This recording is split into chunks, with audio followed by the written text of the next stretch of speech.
Welcome to EA Basketball Daily, December 16th, 2022. This is everything you missed from the NBA last night. I am Michael. This is Kyle. Let's get right into it. Grizzlies over Bucks, 142-101. Not much of a game, but big ramifications, so that's why it's our headliner today. The Grizzlies take the number one seed in the West, and this is what you want to see for that one.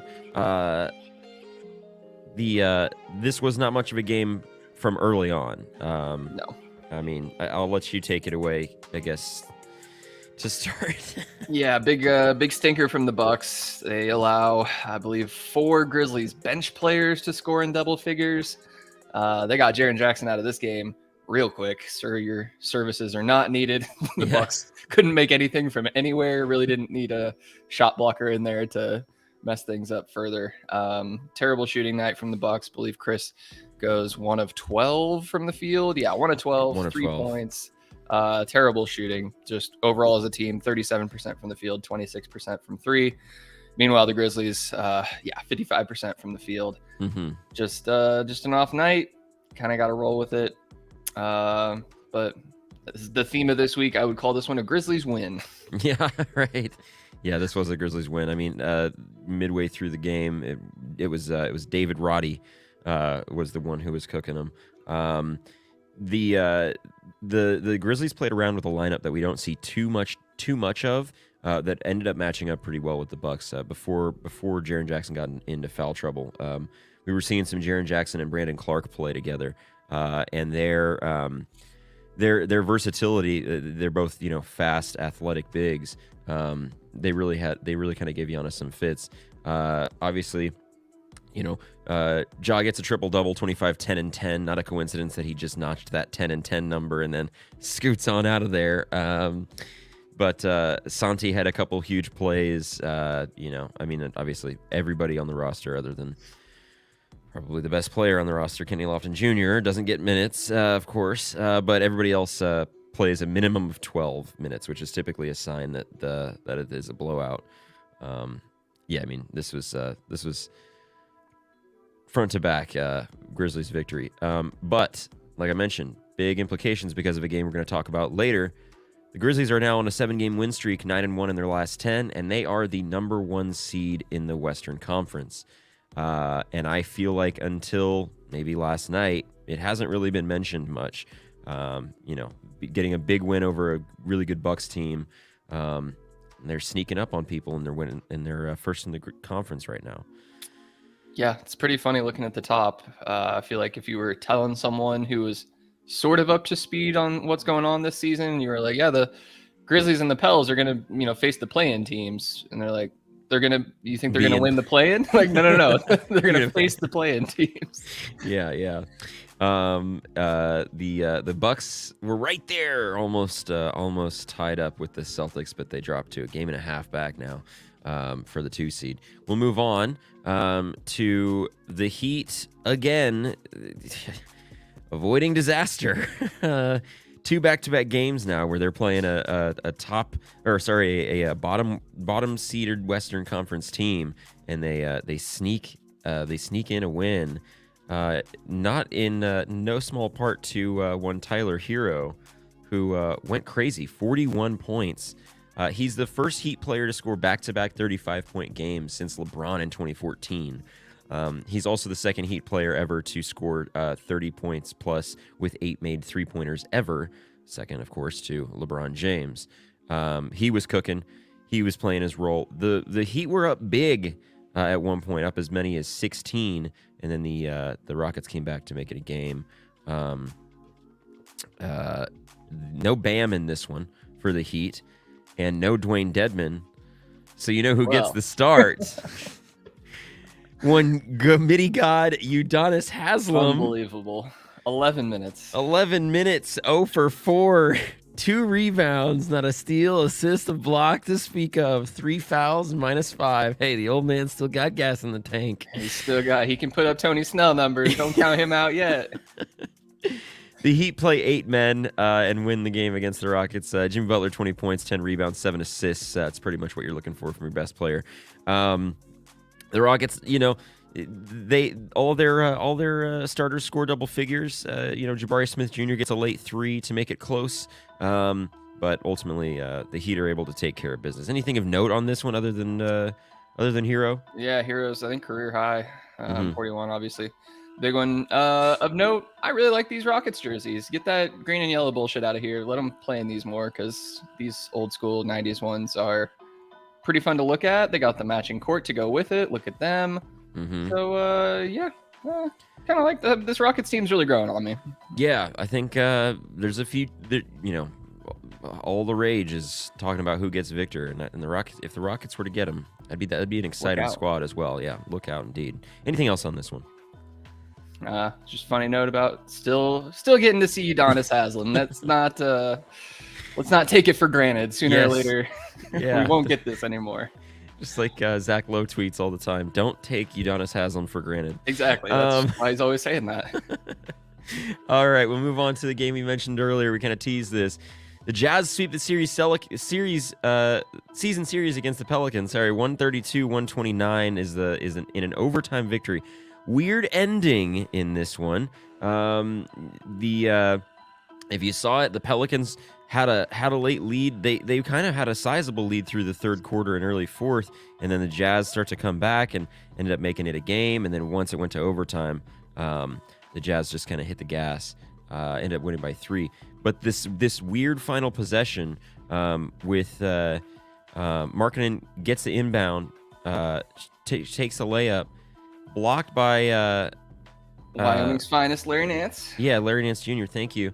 They call it a goaltend on the floor, review it, overturned, we go to overtime. However, Wob points out on Twitter, 0.8 seconds left with a rebound for for Larry Nance Jr. with clear possession, 0.8 seconds. The Pelicans should have got another shot at it.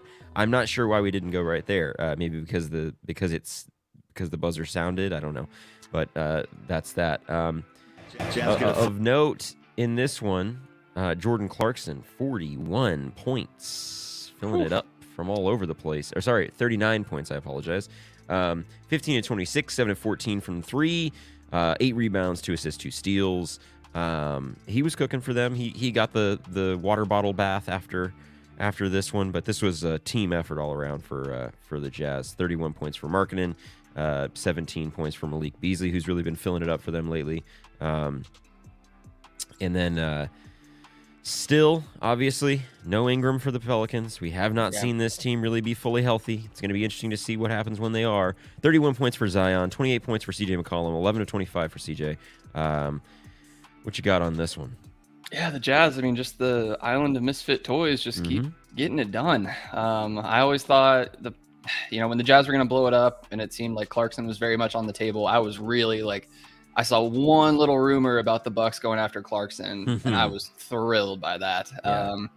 As you can kind of see why, but he can shoot it from anywhere. He's kind of the release valve for their offense, whether he's coming off the bench. I know he's starting a lot more this season, but glad I'm not alone in being confused by that last play of regulation. I was trying to catch the end of that game on the train home. I caught the last play, caught that they overturned it, and then the ruling was plays overturned, we're going to overtime. That really threw me off. I was getting a little motion sickness, so I was a DNP tummy ache for overtime, so I didn't get to catch overtime. But Jazz are a good team, and for whatever reason, they've got the Pels number this season, like you said. They do, and I would be interested to see what happens in the playoffs if they run into each other. Here's a look at that final play in regulation. Markkanen gets a lob, blocked, rebound, and it's called a goaltend, and we go to overtime, and the Jazz are able to close it out in overtime. In terms of the standings, we kind of touched on it earlier. Nuggets dropped down to the 2 seed after the loss, and the Grizzlies' big win. The Jazz are still hovering around the play-in spots. They're at the 7 seed now. They're tied though with the Kings, and only a half game back of the 5 spot. So again, still so tight in the Western Conference. Things are starting to separate out a little bit out low in the lower seeds, but still, Jazz are in the 7 spot, and I mean, they're only 2 games back of they're only 2 games back of the 3rd seed, so the West is really just all over the place. Yeah, you're seeing that separation down below, but those aren't the teams you thought would be getting separated out down there.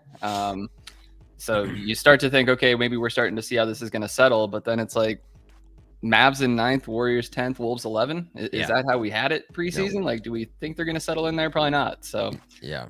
It's been a crazy first third of the season. I would say if one of those teams was to stay where they are, if not drop, I think the Warriors are going to be in major trouble without Steph. I'll be interested to see. He's out, quote, a few weeks, and then he'll be reevaluated.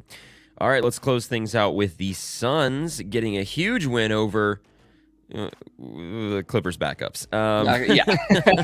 End of the bench for the Clippers. Yeah, the Clippers don't play anybody in this one. They didn't have Kawhi Leonard, Paul George, Ivica Zubac, or Reggie Jackson, who is apparently the carry god. Reggie Jackson. If you've been on Twitter, you're seeing those pop up. Reggie Jackson got a new snitch tape on him, and he's the next victim. They get Booker back. Suns get Booker back, and they're able to get a win here. But you got to give credit. We got to give credit to you for calling it. Mikal Bridges. Yes, thank you. 27 points, 11 of 18. Played 30 minutes last night. He does everything for them. A steal, 2 blocks. He's the anchor of their defense. On nights where Chris Paul just doesn't shoot the ball as much anymore. He's just got a much lower usage rate. He's just more of a facilitator. And without Cam Johnson, Ayton didn't play last night. Devin Booker was ice cold, 6 of 22. So despite the Clippers not playing anybody, if Bridges doesn't go for 27, the Suns are probably still in trouble. That's the thing with this Clippers team. They're deep. The question is whether or not their top guys play, because we know all the way down the bench they've got NBA talent that can compete on any given night. Yeah, definitely. Again, before we go, I do want to give a shout out again to one of the more exciting guards that I'm watching right now in the league, Josh Okogie. Here's a block from Josh. This